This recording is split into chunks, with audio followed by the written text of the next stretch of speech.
Hello everyone, my name is Kal-Eb, and today I wanted to talk about LEGO Marvel's mistreatment of the Infinity Saga. If you don't know what the Infinity Saga is, it's a line of sets that LEGO started in the 2020s where they would make sets based off of the MCU Infinity Saga movies. Those movies ranged from Iron Man 1 all the way to Spider-Man Far From Home, and is when people widely consider to be the best part of the MCU.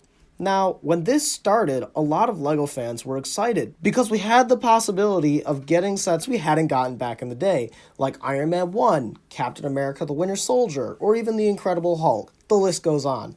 However, that isn't what LEGO has done in recent years.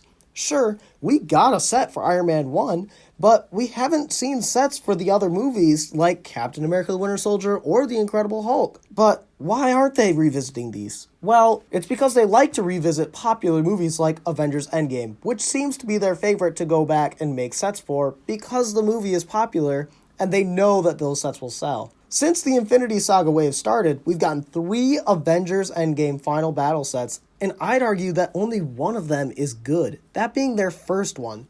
Set number 76192, Avengers Endgame Final Battle, came with 527 pieces, and the minifigs include Thanos, Captain America, Iron Man, Thor, Scarlet Witch, Black Panther, a Chitauri, and an Ant-Man microfigure, and that set retailed for $70. The main build was the Avengers compound, with a fleshed out interior including a prison, a seating area, and some holograms for Rocket and Captain Marvel. It also included a turret attached to one side and a destroyed Avengers logo on the other, with the side build of Ant-Man's van that contains the time machine in the movie. This set was a great pickup back in the day because it introduced the new Big Fig mold and gave us a more accurate representation of the final battle scene than the original set that came out in 2019. But LEGO didn't stop there. They also released set number 76266, Endgame Final Battle. It came with 794 pieces, and the minifigs included Shuri, Valkyrie, Captain Marvel, Okoye, Scarlet Witch, Thanos, and a Wasp microfigure. It retailed for $100, and the main build of this set was a giant pillar of the Avengers compound that had been destroyed towards the end of the movie, and was littered with all kinds of Easter eggs. However, this set, in my opinion, just looks ugly. It's supposed to be a display set, yet it's just a bunch of rubble stacked up on top of each other to make a pillar that doesn't really look great. And while you're supposed to put your minifigs around it to pose them and make them look cool like they're in the middle of a battle scene, it still doesn't really look that good because it's still just a pile of rubble. It's really disappointing that this set didn't do so well because the concept of an A-Force set is really cool and could have given us a great way to get a lot of female Avengers characters in one set. But nobody bought this set, and it could frequently be found for around $60 on clearance. I'm sure if I drove to my local Walmart right now that I could find this set in the clearance aisle. That brings us to now with the most recent Avengers Endgame Final Battle set. Set number 76323, Avengers Endgame Final Battle, has 621 pieces and comes with Iron Man, Captain America, Black Panther, Scarlet Witch, Ant-Man, Iron Spider, Doctor Strange, Falcon, a Chitauri, and Thanos. This set will retail for $100. And just to put it simply, this set is horrible. It's been a while since I've seen an overwhelming majority of backlash on one set. So why don't people like this one? One, the minifigures. A lot of these minifigures are using the inaccurate costume from the wrong movie, like Doctor Strange, who's using his Multiverse of Madness outfit instead of his Endgame one, which LEGO has already made. Or Black Panther using his Civil War outfit instead of his Endgame one, which LEGO has already made. And Captain America using his Age of Ultron suit instead of his Endgame one, which, yet again, LEGO has already made. This is honestly unacceptable. When LEGO already has the accurate figures for this scene, yet they choose to use repeat figures from other sets that are just inaccurate, now, that's ridiculous. They should just be taking the minifigures that they already have from these other sets and putting it in this one. Now, onto the other figures. Let's talk about Scarlet Witch. Now, this figure isn't terrible on its own. It is accurate to the scene, unlike some of the other ones, but we've been getting this figure for a few years now, and every time she has appeared, we've gotten a waistcape with her. But in this set, they've taken it away. Star Wars fans, we now understand your pain. Besides the loss of the waistcape though, it's still a fine inclusion, even though it would have been nice to get something new, but reusing this figure is understandable. I just don't understand why they've dropped the waistcape. Now, Thanos is the same, and honestly, a fine inclusion, because I can't see how else they could improve this figure, aside from maybe giving him a removable helmet, which I think would be a great inclusion, and definitely something they should include with the next one. Now, for the 3 new figures in this set, we've got Iron Man, who is a new update of the Mark 85 suit, and it's fine. I wouldn't say it's any better or worse than the last one, but I still don't like the new helmet mold. We also have Spider-Man in the Iron Spider outfit, which is cool for those who weren't around to get the old one 7 years ago. However, the figure from 7 years ago had arm and leg printing, where the new figure takes both of those away, but it does include dual molded legs.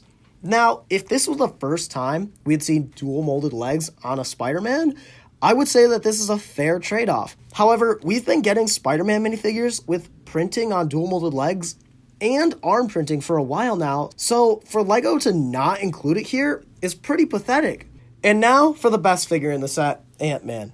He is an updated figure from the 2018 version, which uses the newer style helmet mold that people have been wanting to see on a normal Ant-Man figure since 2019 when it first appeared on the white suit.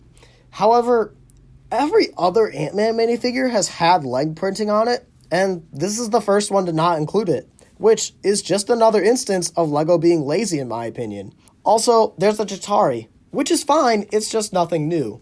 Now, for the build of the set, we have a bunch of rubble with some portals, and while the build is absolutely terrible, I don't know what LEGO could have done to make it any better, because that's really what the scene is.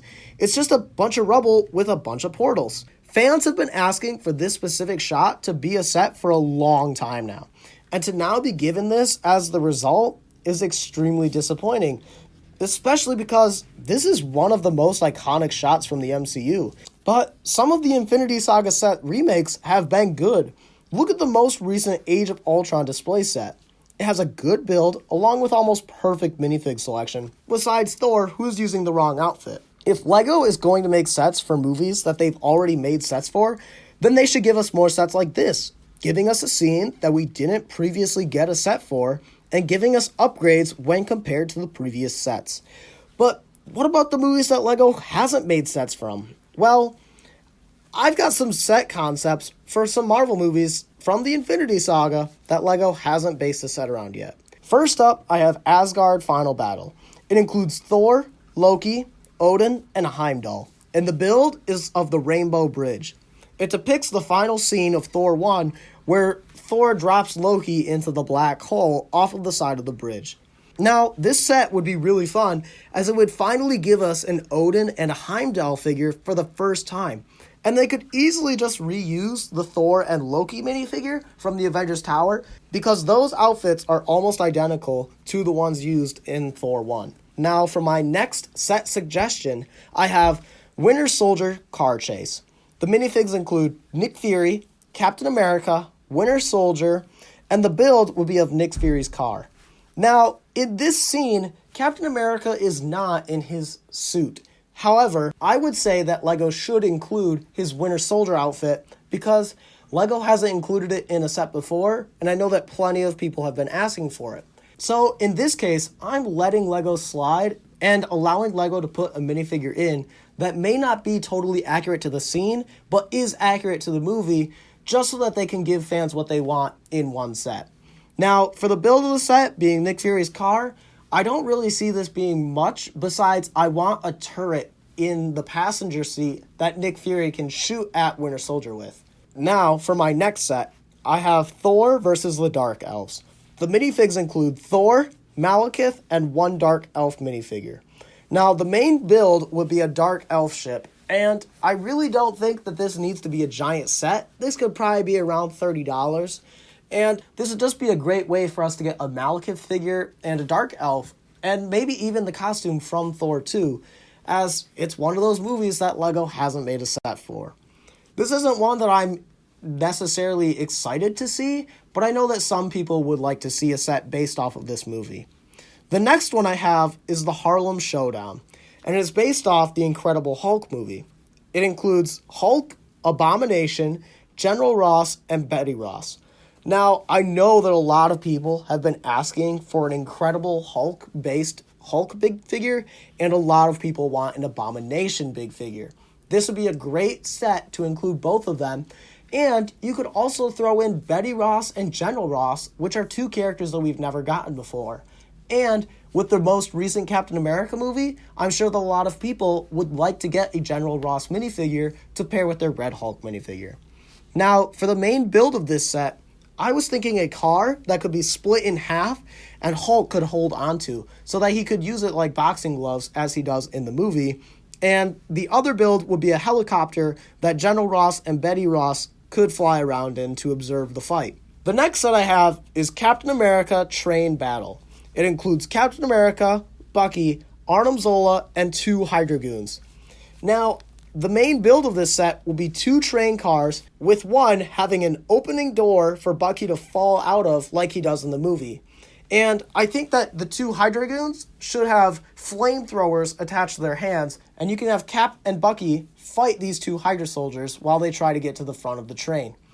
I really think that it would be good if LEGO kind of took the Solo train set and tried to make something very similar to that set. And that was really my inspiration when coming up with this set concept for Captain America: The First Avenger. And what's perfect is LEGO recently made a Captain America First Avenger minifig and put it in the Marvel logo set. So they could just take that same minifigure and put it in this set. Now, these are just a few set possibilities that LEGO could make for the movies in the Infinity Saga that they haven't made sets for before. And in my opinion, these are the kind of sets that LEGO should be making in the Infinity Saga line, instead of remaking sets off of movies that they already have some pretty good and updated sets based off of them.